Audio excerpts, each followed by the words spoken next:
From around the world and from CBS News headquarters in New York, this is the CBS Evening News with Dan Rather.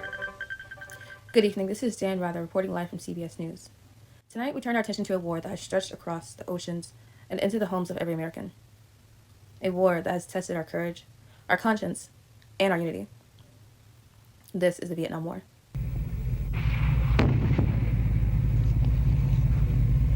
It is not just a war of bullets and bombs.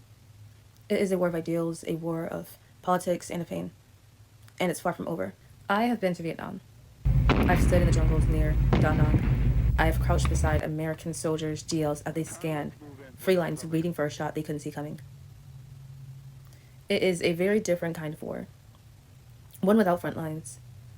One where the enemy hides among the civilians, beneath the ground and disappearing into the night. These young men, 18, 19 years old, fighting in brutal conditions. The heat is merciless. The terrain is unforgiving. Meanwhile, back home, the war plays out just as headlines, but in hearts. The protests are no longer rare. They are now daily. On college campuses and the streets, they are daily. Even in front of the White House, Americans are asking, what are we doing over here? What are we doing over there? Why are there so many of our sons not coming back home? Grief is not a political act. And still, the draft calls continue. The Johnson administration assures us that we are winning.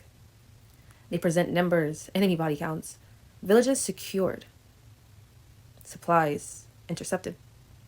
But the numbers, they don't always match the reality on the ground. In the press, we are the beginning.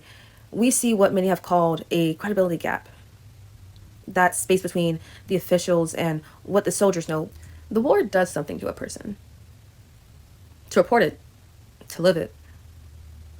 It's even from behind a camera, it changes you.